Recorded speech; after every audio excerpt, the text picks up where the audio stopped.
What is up, guys? This is Pinzo back with another video today, and what I have for you guys are the 0.3.0 patch notes for Fault. The patch is really big, came out a little late. Please do not get mad at Strange Matter for it coming out late. Patch is huge, and you guys are going to love it, so please just jump into a game and enjoy the patch, and don't go flaming Strange Matter. Huge patch, it's going to take a little bit longer than they thought it would, but that's fine. With that, we're going to get into the patch notes. We're just going to go through them real quick. I'm going to explain the big changes and the changes that don't matter and what I think of them. First of all, optimization. This is huge. Less FPS drops, better optimization specifically for lower end computers. This is all really, really nice. Bug fixes. These generals don't matter. And with heroes, a couple of these do. So Countess used to be able to TP through walls. Can't do that anymore. Good change. Bellica, you can't actually stick people inside of your drone anymore. Super annoying. Had that happen to me a couple times. Other than that, Steel, this is the only other bug fix that super matters. Your Force Shield doesn't block ally auto attacks anymore. It used to, and that was a bug. Your allies can shoot through your own Steel wall, so that's a really big buff to Steel, in my opinion. I think he's actually, this change makes him better, like a lot better. Other than that, items changed. These are mostly just items that weren't behaving as intended, and now they are. Subs is fixed. This is the only item change that super matters. You can buy subs now. Aspects doesn't matter. Game balance. So this is a big one. Jungle is getting reworked. The jungle is going to be much more skillful now. It's going to rely heavier on timers. And the way that it's doing that is by the spawns. So jungle minions spawn in groups of 3, and they respawn every 2 minutes. So after you kill a group of 3 minions, it will respawn with 3 minions 2 minutes later. This is a good change because currently what happens is you have a 1 minion and another minion spawns every 1 minute. This causes junglers to basically abandon their jungle until it's 4 stacked, which is when 4 minions are in a camp. And then you go clear it because it's worth your time. Before that, it wasn't really worth your time, and it just made jungle kind of, you didn't have to care about your timers at all. Now you do, and I think this is a huge buff to jungle. If you're good at keeping track of your timers, this will matter a lot. Jungle buffs don't have white minions. That doesn't matter. This is the other one that matters. Experience gain has been increased and gold gain has been decreased. I think Strange Matter might have messed up. I hope they tested this a lot internally. But as of right now, junglers get behind in XP but ahead in gold. That's just how it happens in the jungle. If you're clearing camps well, you get ahead in gold because jungle gives a lot of gold but behind in XP. With experience going down but gold going up, you're actually gaining more camps if you're on your timers. You're getting an extra minion every time a camp spawns than you would before. So I think gold is actually going to be very similar, and you're just going to get more XP. I think this is going to make jungle really good, so just be careful. If you see junglers getting ahead early, I think you'll see this get nerfed. Raptor's health goes up, cool. P-Blade gets put in line. Price goes up by 300, huge nerf. I don't think the attack speed needed to get hit. I think this is a little bit of too much change. I think the price going up would have been just fine. Keen Edge, this is the tier 3 of the item, also gets nerfed. Warlock's Aegis, this is the other one that matters. So your price goes up a little, but power goes up to compensate, and the cooldown gets nerfed. Cooldown on your bubble is now 60 seconds. This is what it should have been to start. 30 seconds was a little, really strong. You're still going to be building this item. Item's still really good. Beast Hunter. This Beast Hunter change is just to put it in line with the new jungle changes. Now you need Beast Hunter to jungle, basically. Your stacks, you can get more stacks, but they're less effective, so at max stacks, it will be more effective. This, you'll only notice that it's at the beginning of the game with the health per stack. So that's the only time you'll notice this Beast Hunter change. Other than that, you're going to clear more effectively. Titan, once again, you're only going to notice this shield change for about 4 minutes, and then after that, you won't. Templar, this means you can actually be in the front line as a tank and still shield your back line. And then this Warlock change is ridiculous. I don't know what they were thinking. I understand what they were thinking, but Warlock bonus damage, instead of on your 5th ability, it's on your 4th ability.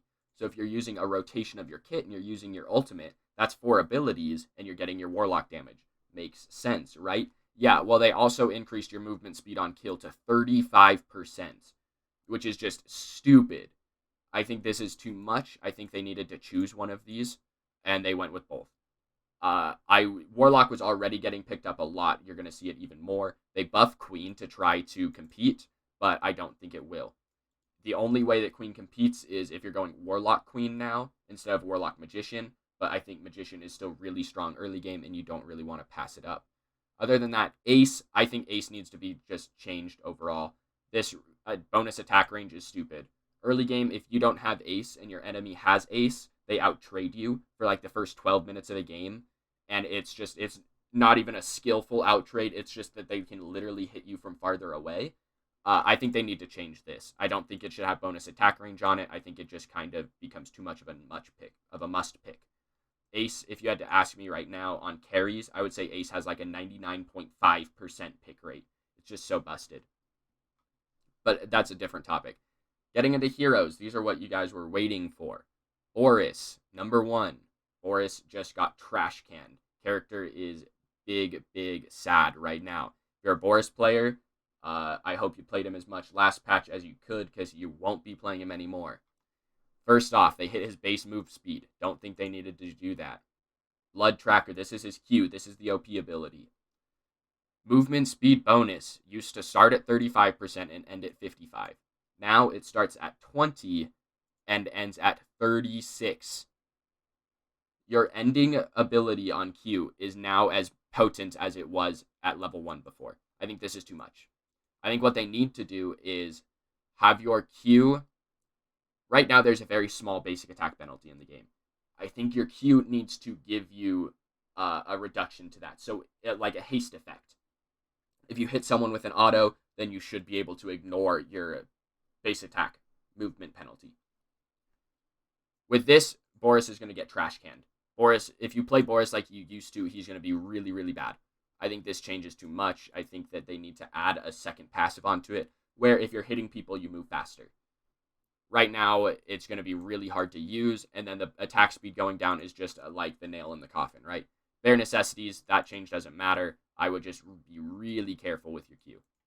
He's going to be much harder to play. If I had to guess, his win rate goes down to like 45% after this patch. Bellica, these changes are really nice. So Seismic Assault, scaling doesn't matter, but stun reduction goes down by half a second at all levels. Specifically early game, super oppressive at 1.7 seconds. Early game, if you hit a stun, someone died. Void Bomb. So 140% scaling on a basic ability is stupid. I don't know why that was ever there to begin with, but now it's down to 100. I think this could be like 85% and still be really strong. Void Drone doesn't matter. Muriel. So Muriel's kind of trash right now, and these are to try to help her. I don't think it's enough to make her easy to play. If you were good at Muriel before, you're going to be better at her. If you were bad at her before, you're still going to be bad. Narbash, this is a skill change. Basically, you just have to mana your mana better, and then your thunk is smaller. So it'll be harder to hit if you're bad at it, but you'll be able to hit better thunks if you're good at it. You'll be able to thread needles and stuff like that. Really good changes to Narbash. Sevarog, the other super oppressive character in my opinion.